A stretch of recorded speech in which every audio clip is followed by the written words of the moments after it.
What's happening, folks? Back with another reaction, back with the next chapter in our journey through Joni Mitchell's material. Thank you as always to Nikola, as well as to Mark and others who've commented on this journey thus far. And the next album is Ladies of the Canyon 1970, and the first track is Morning Morgantown. So I like the name of the album. It has a poetic quality to it, and perhaps a historical and or cultural connection. Nevertheless, I don't quite know what to make of the opening tune title. Morgantown is surely a real place name, probably in multiple locations, but I'm not myself familiar with any Morgantown, nor what significance it might have. Morning obviously gives us a temporal and visual setting, though of course mornings can look different depending on where you are and how you feel and what is transpiring in human affairs, so I don't quite know what to make of it, but it is a fitting opener in terms of talking about morning. It's the beginning of a new day. We're starting a new album, so let's give it a listen. This is the opening track on Ladies of the Canyon by Joni Mitchell, 1970, and it's called Morning Morgantown.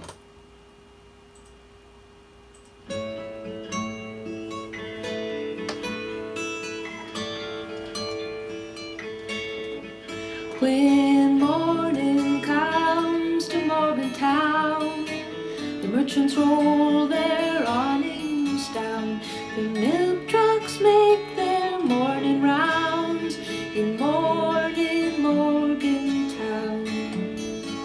We'll rise up early with the sun to ride the bus while everyone is yawning and the day is young. In morning Morgantown. Morning Morgantown, buy your dreams $1 down. Morning any town you name, morning's just the same. We'll find a table in the shade and sip our tea and lemonade and watch the morning on parade in morning Morgantown. Ladies in their rainbow fashions, colored stop and go lights flashing, will wink at total strangers passing in morning Morgantown.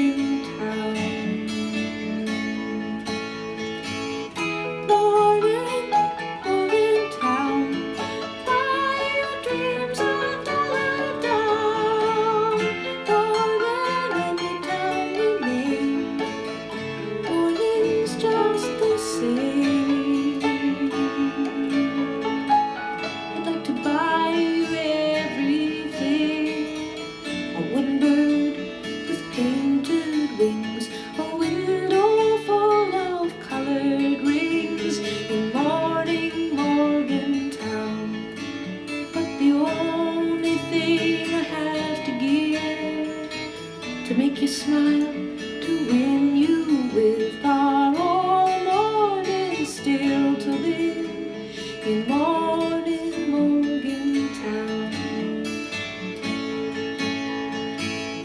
Morning Morgantown, buy your dreams $1 down. Morning any town you name, morning's just the same.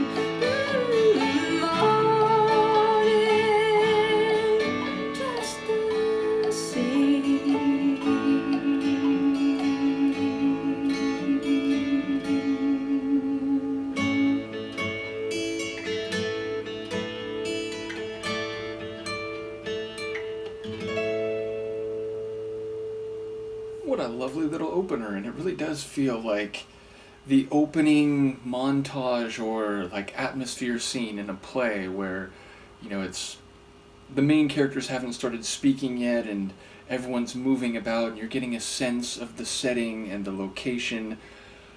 But yeah, I feel like maybe there's more than just that happening. I certainly think it is a scene painting, a audio or sonic depiction of this not overly rural. Like at first I was thinking it was like a farming kind of town, but if you're talking about like fashions available in the windows and colored rings and people wearing rainbow, what was it, rainbow stylings or rainbow fashionings, then it sounds like maybe it's at least a small town, probably not a big city, but maybe somewhere in between, small farming village and larger city. So yeah, it sounds like there's a shopping mall, and the what was it?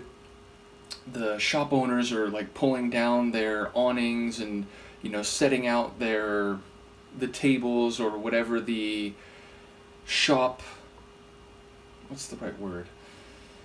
Shop accoutrements, that's not the right word. Either way, they're setting up their shops and, opening for business for the day, and we get a sense of strangers passing, which again, if it's a small, like a super small village, then everyone kind of knows each other and there aren't really that many strangers.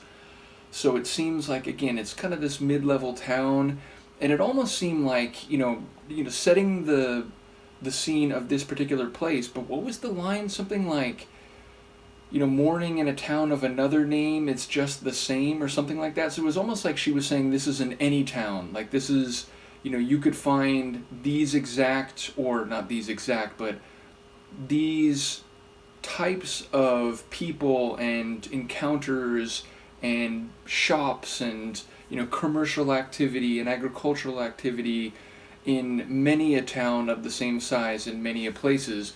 I was thinking there was like this little percussive clop clop near the end that I noticed, and I was wondering if that was genuinely trying to give the sense of, horses or like a horse-drawn carriage, which would maybe either make it a bit smaller of a place or even date it in the past. Now, of course, there are still places today where there is horse travel and, where beasts of burden are used to take agricultural products from farm to market. But I did wonder if that was a specific reference or if it was just a, percussive rhythm that sounded like that, but not necessarily, meant to indicate the presence of horses. But yeah, as I said, it seems almost like a bit slice of life. Like it's just, giving us a sense of what morning is in this place, and people on the bus, everyone's yawning, everyone's a bit tired, it's the early part of the day, everyone's getting going still. And then, as I said, I wondered if it was also like, yeah, slice of life, but this is kind of what it's like in a lot of different places. I will say the piano here gave it a slightly different flavor, a bit more full of a melodic atmosphere compared to some of her other tunes I've already heard on the previous couple albums, where it's just her voice and the guitar. Now, obviously, the guitar and her voice are still very central to this track's sonic configuration, but yeah, the little piano runs gave it a slightly more layered or like nuanced melodic flavor. So I enjoyed it. I had fun with this one, and I'm looking forward to hearing more of her folk acoustic rock meets art pop type of music. So yeah, once again, shout out to Nikola as well as Mark and others who have commented. Shout out to Luca. We'll see what she does here, and I will see you for the next one. Peace.